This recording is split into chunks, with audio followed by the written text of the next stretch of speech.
Welcome back. I am with Greg Engert, beer director for the Neighborhood Restaurant Group at James Beard Award nominee. The group includes Church Key, and Birch and Barley is downstairs there. Also coming soon, something new from the NRG, the Sovereign in Georgetown with a Belgian theme. Going to be an amazing Belgian place, that's right. We will talk more, an opening... really soon. It's really soon, fair enough. We'll talk about that at the appropriate time. Greg, it is always good to see you. Good to see you too.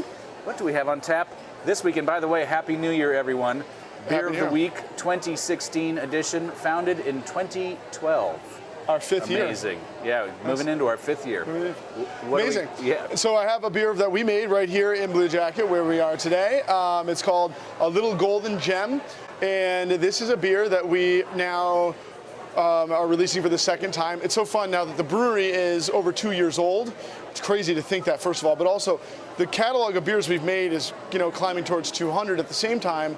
We're rebrewing some stuff seasonally and such, and we're a seasonal brewery. We love to use fruits and spices and things like that. We like to source things fresh. So it's winter. There's not a lot of local produce around. So we go down to Florida and we pick up some fresh kumquats, winter citrus, to make this Gose. So it's a little golden gem, which is what kumquats are known as. They look like little oranges, taste kind of like them. And cool it's cool to say. Yeah, cool to say, and an amazing thing. So we made this last winter, we just made it again. Only 3.8% alcohol, so really light and refreshing. It's a German-style Gose, so lots of wheat, grainy richness, and crispness on the palate. Hints of coriander, a little bit of sea salt, and then we finish it with 200 pounds of Floridian kumquats. My head brewer, Josh Chapman, who used to be a chef, still thinks like one, actually spent about 3 hours with this little 8-cup fruit processor pulping up the kumquats to give more surface area for the beer. I was going to ask, do you have to peel them first? Yeah, it was funny. At least like for when we made our wedding beer, Kelsey and I, my wife and I actually helped out a bit. We had some volunteers that helped, but Josh had to do this all himself, and it's well worth it though. It's a really, really great beer.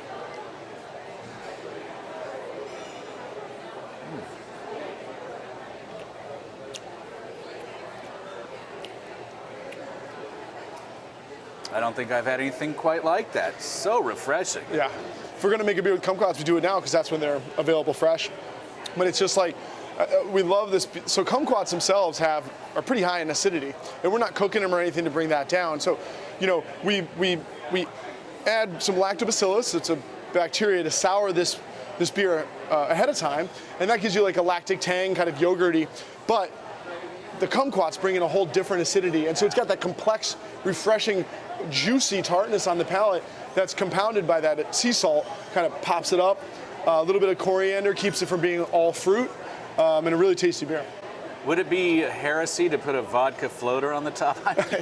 I know, it's like it's a mimosa beer. It's really good, and I'm usually, how I am usually with fruit in beer. Although it's gotten so much better, the things that you and other brewers are doing. Yeah, it's not just about like a sweet fruit juice with a little alcohol. Yeah, right. It's like there's a reason why we're using the fruit, and we're not just, I would never want, kumquat is but one ingredient for this beer, and it should taste like that. It should be a beer first, and the fruit should be adding something to it, which I think it does here. ABV low. 3.8%. Wow. So super refreshing, and it's kind of nice. I mean, you see a lot of big burly beers. We've been doing them the last few weeks on TOP. So to have something like this to balance against that is great. And then obviously it's a food beer. Yeah. First and foremost. Yeah. I would say the sky's the limit when it comes to pairing. What would you pair it with? And and this is the thing. So at a place like Bluejacket, we can't just have all 12% Imperial Stouts or Imperial IPAs in the winter, though some of us might like that. But we need to have a balanced palate for people's palates, but also for the plates we're bringing out.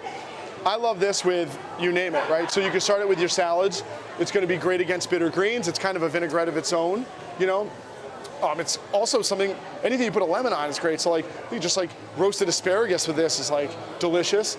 Seafood, from shrimp to salmon all the way up. That's the other cool thing about beers that are low in alcohol. I've been really advocating not just to think light, low in alcohol, so we do it with like, cod and sole.